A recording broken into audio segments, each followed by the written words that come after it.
لیا انا نحن نزلنا الذکر و انا لہ لحافظون، ہم نے ہی اس ذکر کو نازل کیا ہے اور ہم ہی اس کے محافظ ہیں۔ اب دیکھیے ایک اعتراض میں وارد کر رہا ہوں، اللہ نے قرآن کو نازل کیا تو کیا تورات اللہ نے نازل نہیں کی؟ اس جملے کا پہلا حصہ تو مشترک ہے، اپلیکیبل ہے تورات کو بھی، انجیل کو بھی، قرآن کو بھی برابر۔ انا انزلنا التوراۃ فیہا ھدی و نور، ہم نے نازل کی تھی تورات، اس میں ہدایت بھی تھی اور ہدایت بھی ہے اور نور بھی تھا، نور بھی ہے۔ دونوں ترجمے ہو سکتے ہیں، ماضی کا بھی اور حال کا بھی۔ تو انا نحن نزلنا الذکر، ہم نے ہی اس قرآن کو نازل کیا ہے، تو اس معاملے میں تو مشترک ہے، تورات بھی، انجیل بھی اور قرآن بھی۔ وَإِنَّا لَهُ لَحَافِظُونَ، یہ صرف قرآن کے لیے کیوں ہے، یہ کیوں میں سارے مسئلے کا حل ہے۔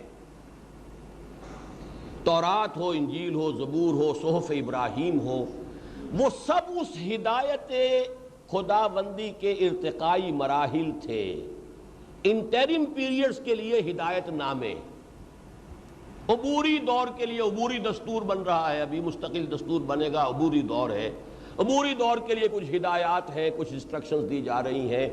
اصل الہدیٰ جب آئے گی اس کو محفوظ رکھیں گے، حفاظت اسی کی ہونی چاہیے، ترجیح بلا مرجح نہیں ہو سکتی عقلاً اور منطق کے اعتبار سے، کسی کو کسی پر ترجیح ہو تو کوئی سبب ترجیح کا ہونا چاہیے۔ تورات کو نہیں دی حفاظت، اور میں اس کو ذرا اور عام فہم بنانے کے لیے کہا کرتا ہوں کہ ان کتابوں کو یہ حق پہنچتا ہے کہ اللہ تعالیٰ سے شکوہ کریں کہ ہمارے ساتھ یہ سوتیلی بیٹیوں والا سلوک کیا، ہم بھی تیری کتاب ہے، قرآن بھی تیری کتاب، ہماری حفاظت کا ذمہ نہیں لیا، اور اس کا ذمہ لیا کیوں لیا؟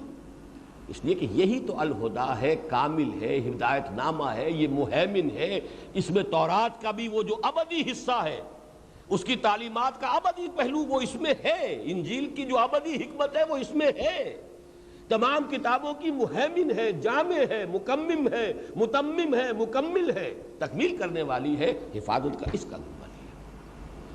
اور یہی در حقیقت سارا توڑ ہے اس پورے استدلال کا۔ اجرائے وحی کی اگر کوئی عقلی طور پر وہی ہدایت ہے، ٹھیک ہے، ذریعہ ہدایت تھی، صحیح ہے، اس کے جاری رہنے کے لیے عقلی دلیل اگر کوئی ہے تو صرف دو بن سکتی ہے، یا تو یہ مانا جائے کہ ہدایت قرآن میں کامل نہیں ہوئی تو سلسلہ جاری رہنا چاہیے، کھڑکی کھلی رہنی چاہیے، ابھی تو کامل ہوئی نہیں، یا یہ مانیے کہ قرآن میں کامل تو ہو گئی تھی بٹ اٹ گاٹ لاسٹ، تحریف ہو گئی ہے۔ اب ہم تو نہیں جانتے کہ قرآن کا کتنا حصہ جینوئن ہے اور کتنا حصہ فیک ہے اور کتنا جو ہے فیبریکیٹڈ ہے، کتنے کے اندر تحریف ہو گئی ہے، تو we need a prophet، وہی ہی تو پھر بتا سکتی ہے نا۔ جیسے قرآن نے آ کے بتایا کہ موسیٰ کی کتنی تعلیمات صحیح تھی اور کتنی تم نے غلط اس کی طرف منسوب کر دی، عیسیٰ کی کون کون سی باتیں صحیح ہیں، کون سی تم نے غلط اس کی طرف منسوب کر دی ہے، محمد نے بتایا صلی اللہ علیہ وسلم، بغیر وحی کے کیسے معلوم ہوتا؟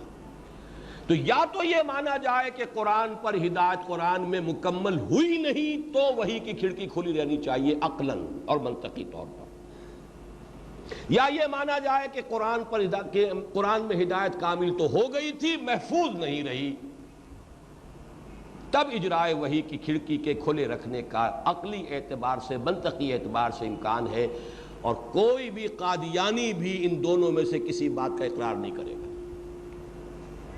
پھر وہی کائے کے لیے، پھر تو وہی کار عبث ہو گیا، اب کار عبث ہو گیا۔ دیکھیے دلیل میں نے الٹی ان کے اوپر ڈالی، اگر وہی لوگوں کی ہدایت کے لیے تھی تو بند کیوں ہو گئی؟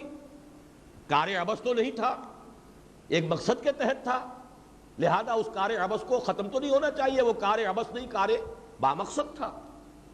اسی کا جواب یہ ہے کہ جب وہ وحی مکمل ہو چکی، ہدایت مکمل ہو چکی، اب اس کا اجرا جاری رہنا کار عبث ہے۔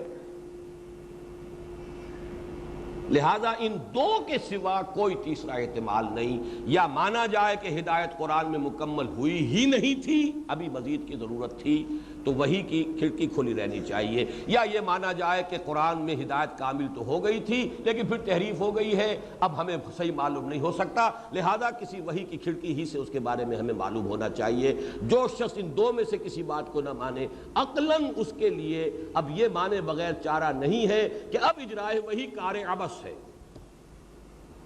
افحسبتم انما خلقناکم عبثا، اللہ تعالیٰ کی شان کے یہ شایع نہیں ہے کہ وہ کار عبث کرے۔ یہ ہے الہدا جس کی تکمیل ہوئی قرآن پر، اور اسی لیے علامہ اقبال نے بہترین تعبیر کی ہے، نوع انسان را پیام آخرین حامل او رحمت للعالمین۔ میں نے دو ہی الفاظ کی شرح کی ابھی تک، نبوت رحمت تھی لیکن رحمت للعالمین، تمام جہان والوں کے لیے نبوت صرف محمد کی ہے صلی اللہ علیہ وسلم۔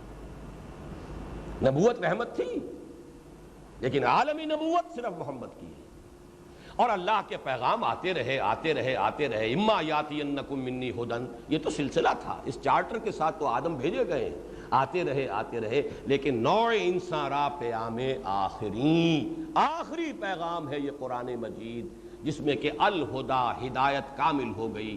یعنی انسان کو جو فکری رہنمائی درکار ہے وہ قرآن میں مکمل ہو۔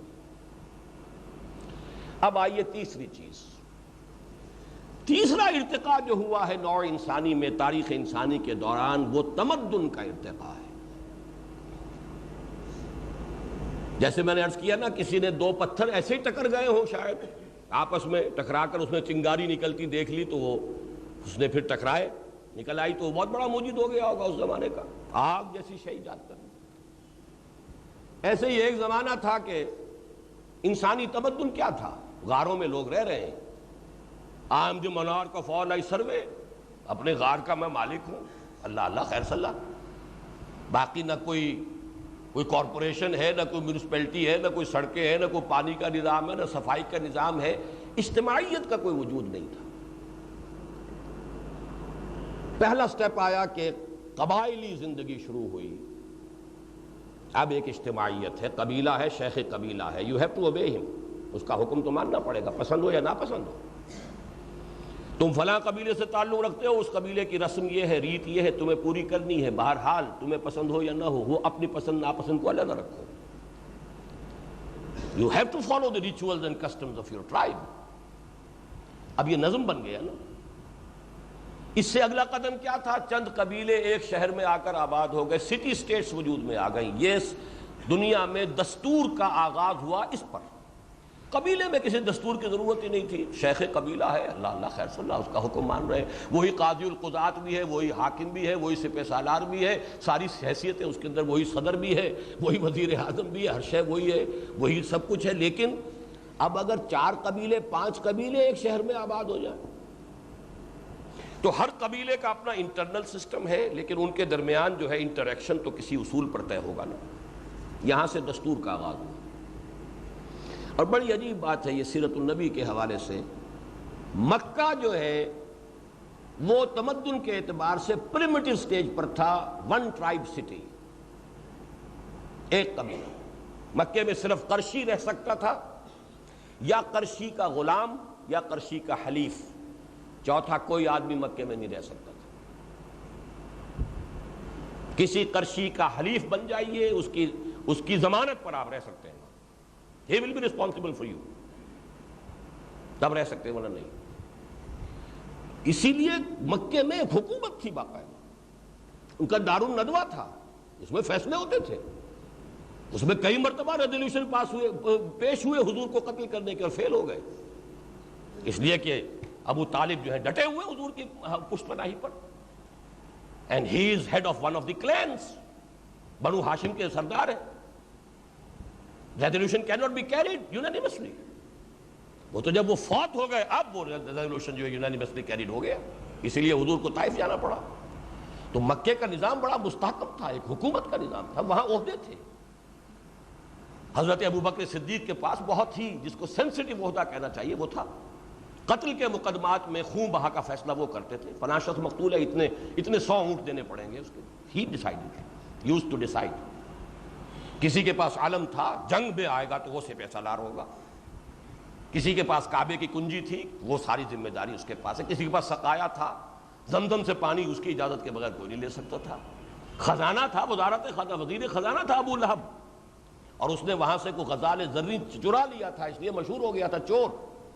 جیسے آپ کے ہاں کبھی ایک منسٹر جو ہے چینی چور مشہور ہو گئے تھے، صحیح یا غلط، اسی طرح وہ مشہور تھا ابو لہب کہ اس نے ایک ہرن تھا سونے کا بنا ہوا جو کہ کسی نے چڑھا دیا کعبے پر، وہ خزانے کے اندر تھا، کعبے کے اس نے چرا لیا وہاں سے۔ بہرحال مکہ جو ہے ون ٹرائب سٹی تھا اور اس کا نظام بہت مستحکم تھا۔ مدینے میں 5 قبیلے آباد تھے، 3 یہودی اور 2 یمن سے آ کر آباد ہوئے، اوس اور خزرج یمنی ہیں، اور 3 جو ہے یہ یہودی ہیں۔ یہاں جو تھی وہ ایک فیڈریشن سی تھی ان کے مابین، اس لیے کوئی لوز نظام تھا، کوئی حکومت ایک نہیں تھی۔ ہاں جب حضور تشریف لانے والے تھے اس وقت چونکہ بڑی طویل جنگ ہوئی تھی اوس اور خزرج کے مابین، لہذا اب انہیں ضرورت محسوس ہو رہی تھی کوئی مرکزی نظام ہو۔ عبداللہ ابن ابی کو بادشاہ بنانے کا فیصلہ کر لیا گیا۔ وہ تو حضور تشریف لے آئے اور اس کی وہ بادشاہی کے خواب جو ہے وہ بکھر کر رہ گئے، اسی لیے منافق اعظم وہی بن گیا پھر عبداللہ ابن ابی، خزرج کا سردار تھا۔ یہ ہے ایک 5 قبیلوں کا شہر، اور اس میں ایک عجیب بات طے تھی، اوسی اور خزرجی کے مابین 1 اور 3 کی نسبت تھی۔ اگر اوسی خزرجی کو قتل کر دے گا تو 3 گنا اسے دینا پڑے گا خون بہا، اور اگر خزرجی اوسی کو قتل کر دے گا تو اس کا تیسرا حصہ جو ہے وہ کفایت کر جائے گا۔ اب آپ سوچئے کہ اوسی نوجوان کا خون کھولتا ہوگا کہ میرا خون اس خزرجی کی خون سے 3 گنا کم ہے، اس کی قیمت اس کی جان کی قیمت میری جان کی قیمت سے 3 گنا زیادہ ہے۔ لیکن اگر رہنا ہے تو ماننا پڑے گا، چھوٹا قبیلہ ہے، کمزور قبیلہ ہے۔ حضور نے بھی جب بنائے تھے 12 نقیب تو 3 اوس میں سے تھے، 9 خزرج میں سے تھے، جو بھی یعنی اس وقت کی جو آبجیکٹیو کنڈیشنز تھیں ان کا پورا لحاظ محمد رسول اللہ صلی اللہ علیہ وسلم نے رکھا ہے۔ 3 ان میں سے 12 نقبا میں سے 3 تھے اوس میں سے اور 9 خزرج میں سے تھے، 1 اور 3 کی نسبت قائم ہے۔ بہرحال یہ تھا ارتقاء کا اگلا مرحلہ، اور اس سے اگلا مرحلہ حضور کے زمانے تک جو پورا ہو چکا تھا وہ امپیریلزم، ملوکیت، بادشاہ، محل، سٹینڈنگ آرمیز۔ جزیرہ نما عرب اس سے بچا ہوا تھا، لیکن عرب کے اوپر تاج اگر سمجھیے چوڑا سا تاج اگر تھا تو ان میں دونوں یہ امپیریلسٹ پاورز موجود تھیں، 2 سپر پاورز موجود تھیں، ایک روم اور ایک ایران، سلطنت کسریٰ، سلطنت روما۔ گویا کہ اب ایک نظام کی شکل بن چکی تھی۔ اس دور میں اب نوٹ کیجئے میرا جملہ، ایک لفظ سمجھ لیجئے، اس دور میں انسان کی سب سے بڑی، سب سے پہلی، سب سے اہم ضرورت ایک نظام عدل اجتماعی ہے، سسٹم آف سوشل جسٹس، ورنہ زیادتی ہوگی، ظلم ہوگا، کوئی قوم دوسری قوم کو دبا لے گی، کوئی حلقہ دوسرے حلقے کو دبا لے گا، کوئی طبقہ دوسرے طبقے پر سوار ہو جائے گا، کوئی بیٹھے گا محل سجا کر اور عیش کرے گا، اور کوئی جو ہے جا کر محنت کرے گا اور وہ خون پسینہ کر کے جو ہے گندم اگائے گا، اس کے بچے کو پھر بھی شاید فاقے آ جائیں سال کے دوران، اور عیش کرے گا وہ کہ جو اپنے محل کے اندر بیٹھا ہوا ہے۔ نظام ٹیڑھا ہوا اور ساری مشین ٹیڑھی ہو جائے گی، سارا تمدن فاسد ہو جائے گا۔ اس دور میں انسان کی پہلی ضرورت، اشد ضرورت، اولین ضرورت اس سسٹم آف سوشل جسٹس۔ یہ ہے وہ نقطہ جس کو لوگ نہیں سمجھ پاتے، خاص طور پہ مذہبی لوگوں کی تو سمجھ ہی میں نہیں آتا۔ ان کے نزدیک، جیسے میں نے کل تقریر کی تھی، جیسے ہمارا سارا مذہبی جذبہ ابھرتا ہے تو وہ اور نماز کے اندر اور روزے کے اندر علم کی اہمیت ہے ہی نہیں لوگوں کے سامنے، یا پھر یہ کہ علم کو تقسیم کر کے رکھ دیا گیا، یہ سیکولر نالج ہے اور یہ مذہبی نالج ہے۔ وہ علم کی توحید ختم ہو چکی ہے، ثنویت علم ہے ہمارے، اس پر تو خیر کل میں تقریر کر چکا ہوں۔ اسی طریقے سے سمجھ لیجئے کہ باقی مذہبی تصورات میں عبادات ہیں، یہ ہے، یا اخلاقیات ہیں، یہ ہے، نظام عدل اجتماعی کی کوئی اہمیت سرے سے مذہبی لوگوں کے سامنے نہیں، جبکہ آج کے دور کی، جس دور کے فاتح ہیں محمد الرسول اللہ، نوٹ کر لیجئے، فاتح سے مراد عربی زبان میں افتتاح کرنے والا۔